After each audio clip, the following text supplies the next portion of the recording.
नमस्कार दोस्तों। जरा उस मंजर के बारे में सोचिए। महाभारत का भीषण युद्ध तो खत्म हो चुका था, लेकिन कुरुक्षेत्र की हवाओं में एक ऐसा सवाल गूंज रहा था जिसने स्वयं काल को भी स्तब्ध कर दिया। कल्पना कीजिए, एक 16 साल की नवविवाहिता की, वीर अभिमन्यु की पत्नी उत्तरा की। वह बच्ची जिसके हाथों की मेहंदी अभी सूखी भी नहीं थी, वह दुनिया के पालनहार श्री कृष्ण के सामने खड़ी हो गई। उसकी आंखों में आंसू नहीं, बल्कि एक ऐसा प्रश्न था जिसने त्रिलोक को हिला दिया। उसने चीख कर पूछा, हे गोविंद, आप तो सर्वशक्तिमान हैं, पांडवों की ढाल हैं, फिर मेरे स्वामी, मेरे 16 साल के सुहाग की रक्षा क्यों नहीं की? क्या आपकी शक्ति कम पड़ गई थी, या यह आपकी ही कोई लीला थी? दोस्तों, आज हम उसी गहरे रहस्य से पर्दा उठाएंगे। यह कहानी सिर्फ अभिमन्यु की मृत्यु की नहीं है, बल्कि जीवन, मृत्यु और कर्म के उस गुप्त ज्ञान की है जो शायद आज तक आपसे छिपा हुआ है।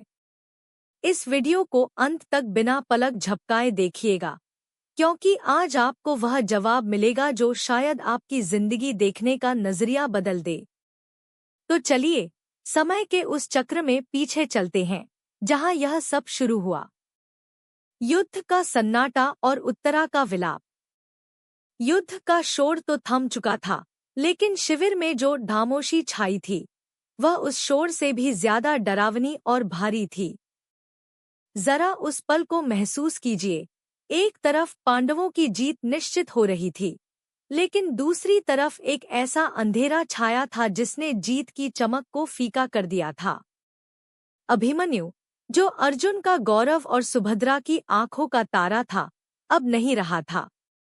लेकिन सबसे गहरा और कभी न भरने वाला घाव लगा था उस भोली उत्तरा को।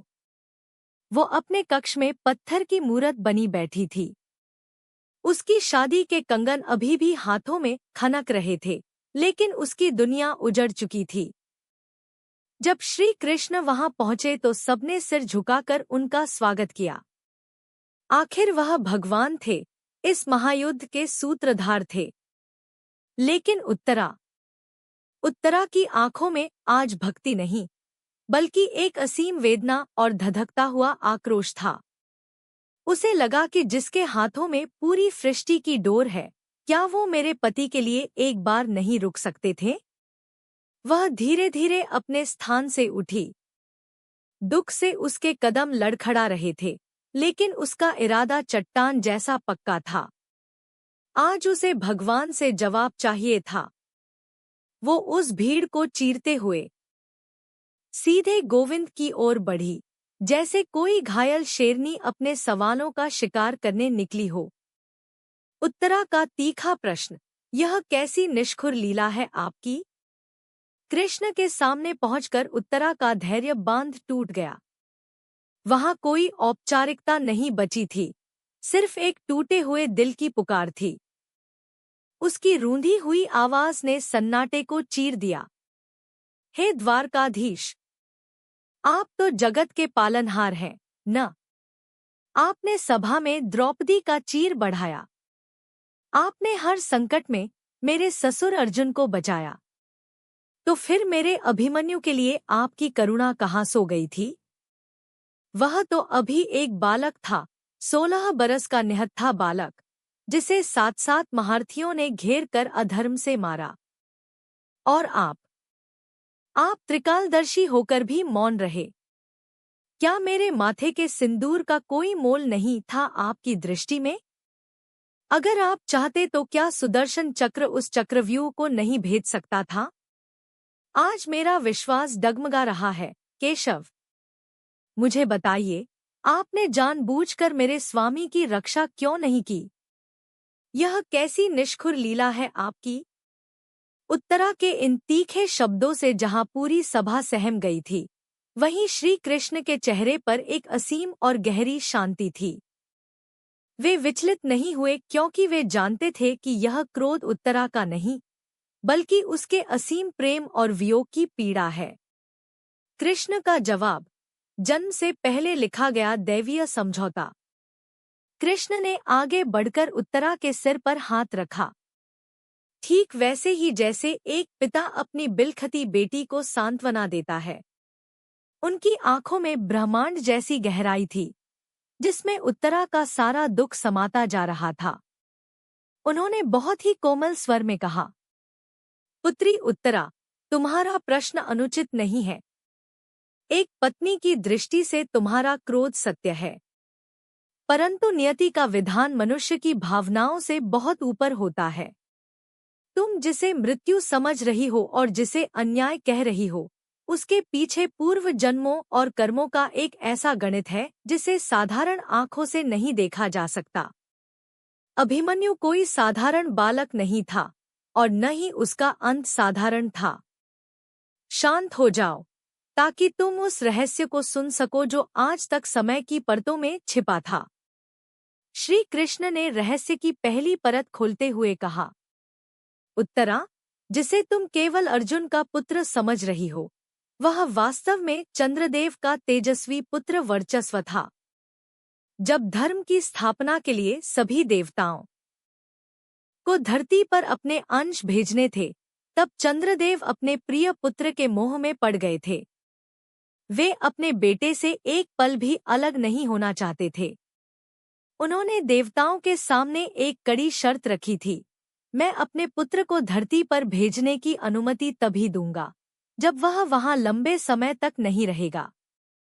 चंद्रदेव ने तय कर दिया था कि वर्चस्व यानी अभिमन्यु की आयु केवल 16 वर्ष ही होगी। वह धरती पर आएगा, वीरों की तरह लड़ेगा और अपने पराक्रम से सबको चकित करके दिन ढलते ही मेरे पास वापस लौट आएगा। बेटी, अभिमन्यु की मृत्यु कोई दुर्घटना नहीं थी और न ही मेरी असमर्थता। यह तो उसके जन्म से पहले ही लिखा गया एक दैवीय समझौता था, जिसे मैं भी नहीं बदल सकता था, क्योंकि वह आत्मा इस नश्वर संसार के लिए बनी ही नहीं थी। योगमाया का प्रभाव और बलिदान का उद्देश्य। श्री कृष्ण ने अपनी बात को और गहराई देते हुए समझाया, उत्तरा, विधि का विधान बड़ा विचित्र होता है। अगर मैं उस दिन अपनी माया से अभिमन्यु के प्राण बचा भी लेता, तो मैं चंद्रदेव को दिए गए वचन का दोषी बन जाता। और जरा सोचो, क्या एक साधारण और लंबी आयु अभिमन्यु जैसे दिव्य वीर के लिए उचित थी? नहीं, उसे धरती पर एक ऐसा कार्य करना था जो युगों युगों तक अमर हो जाए। चक्रव्यूह में उसका अकेले कूद पड़ना, वह नियति का रचा हुआ एक ऐसा नाटक था जिसका उद्देश्य कौरवों के अधर्म को पूरी दुनिया के सामने नंगा करना था। जब द्रोण और कर्ण जैसे 7 महारथियों ने मिलकर नियम तोड़कर एक निहत्थे बालक पर वार किया, तभी कौरवों के पतन की असली नींव रखी गई।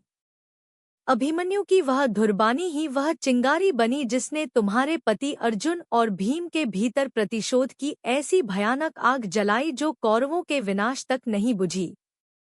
उसका जाना व्यर्थ नहीं था, पुत्री। वह तो इस धर्म युद्ध की धुरी था। श्री कृष्ण की आवाज अब और भी गंभीर हो गई थी। उन्होंने कहा, याद करो उत्तरा, जब सुभद्रा गर्भवती थी और मैं उसे चक्रव्यूह भेदने की कला सिखा रहा था, वह कोई संयोग नहीं था कि व्यूह में प्रवेश करने का ज्ञान मिलते ही सुभद्रा को नींद आ गई और वह व्यूह से बाहर निकलने का रास्ता नहीं सुन सकी। वह नींद स्वाभाविक नहीं थी, वह मेरी ही योगमाया का प्रभाव था। अगर अभिमन्यु बाहर निकलने का रास्ता जान लेता, तो वह उस दिन चक्रव्यूह को जीतकर जीवित बाहर आ जाता, और यदि वह जीवित बच जाता तो चंद्रदेव का वचन झूठा पड़ जाता और विधि का विधान खंडित हो जाता।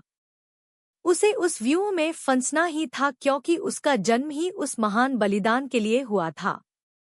वह अधूरा ज्ञान उसकी मृत्यु का कारण नहीं, बल्कि उसकी मुक्ति का द्वार था।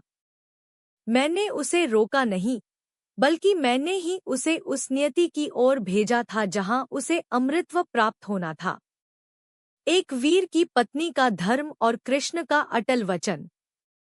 श्री कृष्ण ने उत्तरा की भीगी पलकों को देखते हुए जीवन का सबसे कठोर सत्य बोला।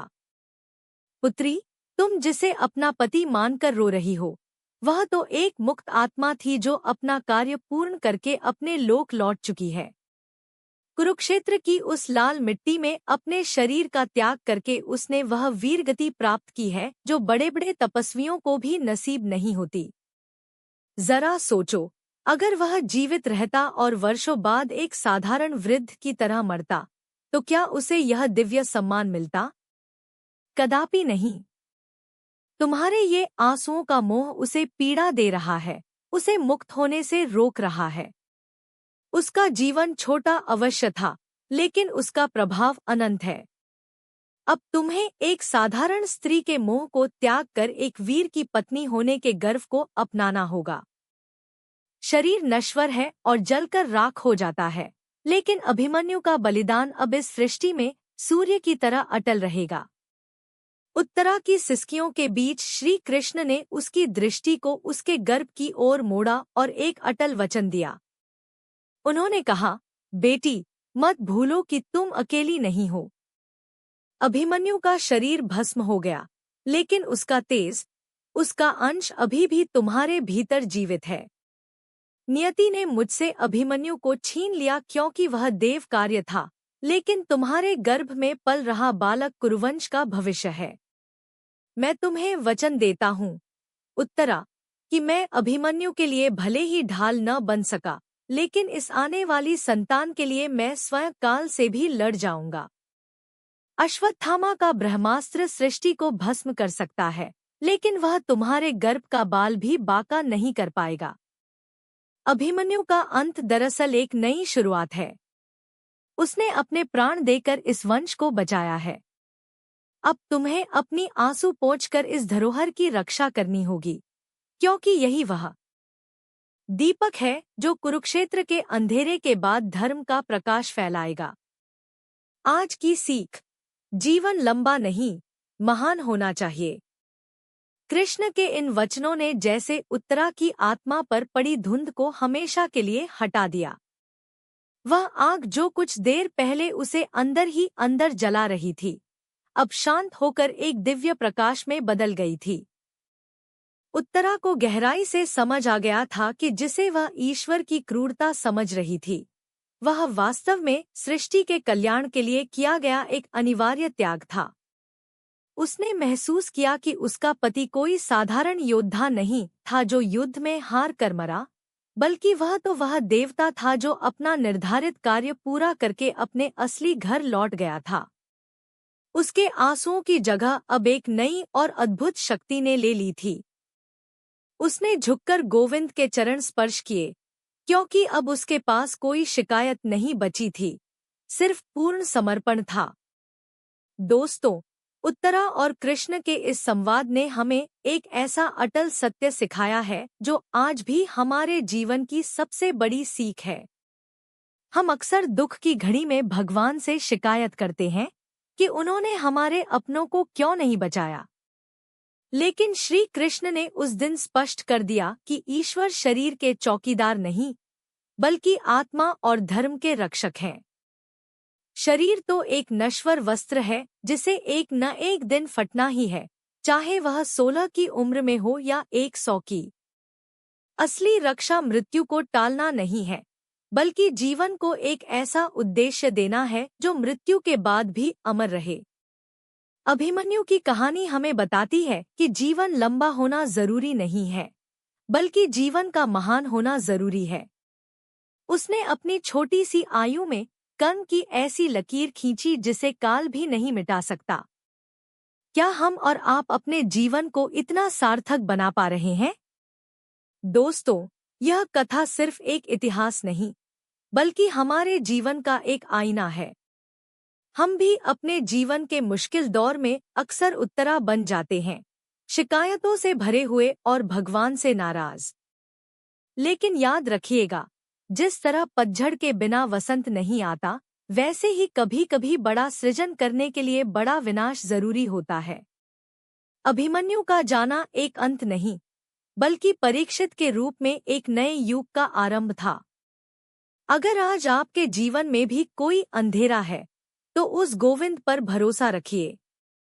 शायद वह आपके लिए भी किसी नए सवेरे की तैयारी कर रहे हैं। अगर इस वीडियो ने आपके दिल के किसी कोने को छुआ है और आपको अभिमन्यु के बलिदान में धर्म की जीत दिखी है तो कमेंट में जय श्री कृष्ण लिखें और इस ज्ञान को अपनों के साथ शेयर करें। वीडियो को लाइक करें और ऐसे ही अनसुलझे रहस्यों को जानने के लिए चैनल को अभी सब्सक्राइब करें। तब तक के लिए राधे राधे, जय श्री कृष्णा। क्या आप इन महान रहस्यों से जुड़ी किसी अन्य कहानी या पात्र के बारे में जानना चाहेंगे?